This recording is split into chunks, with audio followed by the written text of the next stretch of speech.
পৃথিবীর আলো যেমন প্রতিদিন ফিরে আসে, তেমনই এই গ্রামের এক ছোট্ট বাড়িতে প্রতিদিন নতুন করে শুরু করত গীতা। সে ছিল শান্ত, বিনয়ী আর পরিশ্রমী। চোখে ছিল স্বপ্ন, বুকে ছিল ভালোবাসা।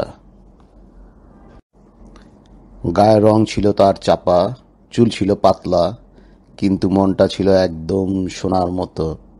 সে বিশ্বাস করত ভালো করলে ভালো ফিরে আসে। কিন্তু সবাই কি সেটা বুঝতো? গীতার হাতে রান্না, গীতার হাতে সংসার, তবুও তার নিজের কিছুই ছিল না। ভালোবাসা তো দূরের কথা, একটি ধন্যবাদও নয়। আমার ছেলের পাত বললো না এখনো। তোমার কিসের এত কাজ? কি বিশ্রী বউ এসে পড়েছে আমার ছেলের কপালে। আমার ছেলের কপালে আর সুখ হলো না। মুখ দেখলেও ঘেন্না লাগে। এত কুৎসিত মানুষ কি করে হয়? তুমি একদম ঠিক বলেছ মা। এত কুৎসিত মানুষ। ওর চুল এত পাতলা, চামচ দিয়ে আঁচড়ালো চুলগুলো পড়ে যাবে। আর গায়ের রং, চেহারার গড়ন দেখেছো মা? ঠিক যেন পেতনি। আমার ভাইয়ের কপালে এত বাজে, এত বিশ্রী বউ ছিল। আমার ভাইয়ের জীবনটাই নষ্ট করে দিল। অসুন্দর বলেই কেউ মানুষ নয়। কে বলেছে সৌন্দর্য শুধু বাহ্যিক রূপ? অনেক সময় চোখে জল না থাকলেও মন কাঁদে। গীতা কাঁদত, চুপচাপ, একা, নীরবে। শুধু একটাই প্রশ্ন তার মনে ঘুরত, আমি কি এতটাই অপ্রিয়? ওই টাকু বউটাকে দেখেছো? চুল তো নেই, মুখটাও কালো। মানুষ যে এত বাজে চেহারার বউ নিয়ে কেমন করে সংসার করে বাবা, কিচ্ছু মাথায় আসে না। দেখলেই না বড্ড হাসি পায়। তারা দেখল তার চুল, তার গায়ের রং, তার পোশাক, কিন্তু দেখল না তার শ্রম, তার ধৈর্য, তার ভালোবাসা। কে বলেছে একজন নারীকে শুধু তার বাহ্যিক সৌন্দর্য দিয়েই বিচার করতে হবে? একজন নারী বদলে দিতে পারে পুরো একটি সংসার, পুরো একটি সমাজ, যদি তাকে তার প্রাপ্য সম্মান দেয়া হয়। আমার দোষ কোথায়? আমি তো কারো কোনো ক্ষতি করিনি। আমি আপনার সংসারে সব কাজ করেছি। ঘর ঝাড় দেওয়া, থালা বাসন মাজা, মার যত্ন, মাকে ওষুধ খাওয়ানো, আপনার বোনের যত্ন নিয়েছি। আপনার সব কথা আমি মেনে নিয়েছি। আপনার উপর আমি কখনো কোনো শব্দ করিনি, কোনো কথা উত্তর দেইনি, কোনো কথা না বলিনি। আপনাকে আমি মন প্রাণ উজাড় করে ভালোবাসা দিয়েছি। আমার মনে যত ভালোবাসা ছিল সব আমি আপনাকেই দিয়েছি। তবু কেন, কেন এই রূপের জন্য আপনি আমাকে ভালোবাসলেন না? আমি যে আপনাকে অনেক ভালোবাসি, আমি যে আপনাকে অনেক স্নেহ করেছি, অনেক সম্মান করেছি, আমাকে আপনি কেন ভালোবাসেন না? তুই আমার বউ না, তোর জন্যই আমাকে সবাই উপহাস করে।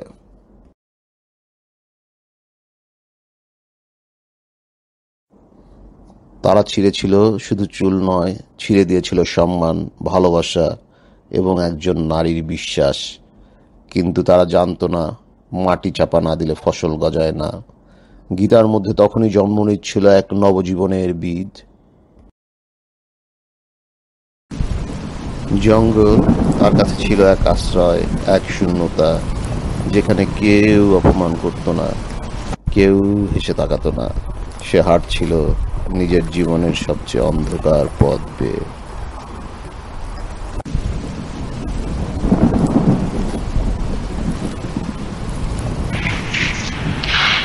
মা, তুমি বলেছিলে মন ভালো রাখলে সব ভালো হয়। মনটা তো আজ ভেঙে গেছে মা। মন যে আজ ভেঙে গেছে মা। আমার আর কেউ নেই, আমার কিচ্ছু নেই মা। আজ আমি নিঃস্ব হয়ে গেছি মা। দুঃখ যদি বিক্রি হতো ওজন মাপাদরে, একটা জীবন চলে যেত দুঃখ বিক্রি করে। এক পৃথিবী দুঃখ আমার দুঃখে ভরাবো, জনম গেল দুঃখে দুঃখে, পাইলাম না রে সুখ। আমার জনম গেল দুঃখে দুঃখে, পাইলাম না রে সুখ।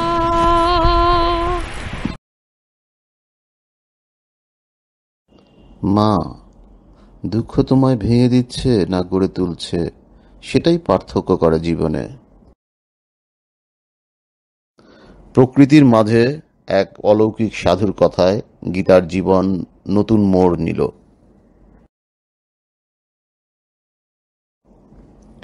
সামনের পুকুরে 3 বার ডুব দাও, মনে রাখবে নাম বলবে চমৎকার কুণ্ড।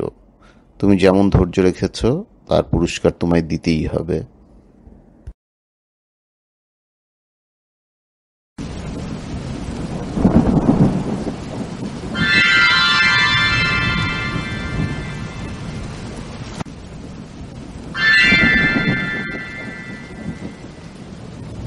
আকাশ গাঢ় হওয়ার মানেই বৃষ্টি আসছে, আর এই ডুব ছিল এক বৃষ্টির মতো, যা ধুয়ে দিল গীতার সব অপমান, সব কষ্ট, আর ফুটিয়ে তুলল তার সত্যিকারের রূপ।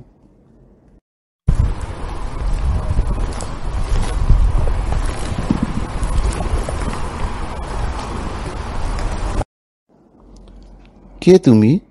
কোথা থেকে এলে? আমি সেই গীতা যার মধ্যে তুমি কোনো সময় কিচ্ছু দেখতে পাওনি, কিন্তু আজ আমি নিজেকে চিনেছি, নিজের শক্তি বুঝেছি।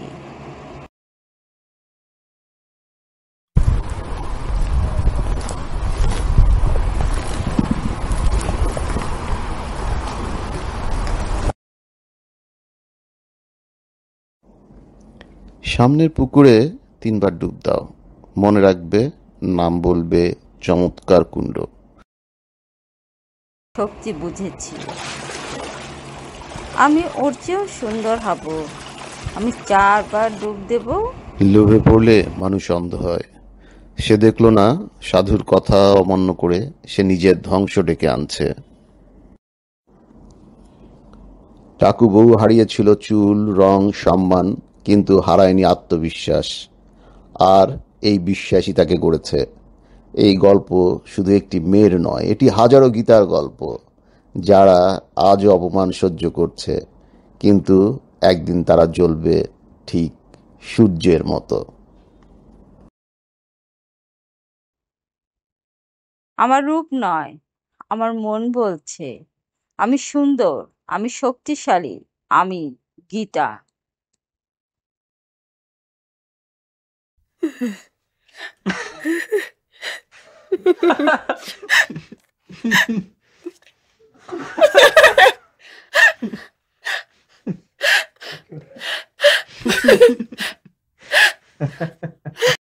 চিরদিনই তুমি যে আমার, যুগে যুগে আমি তোমারই।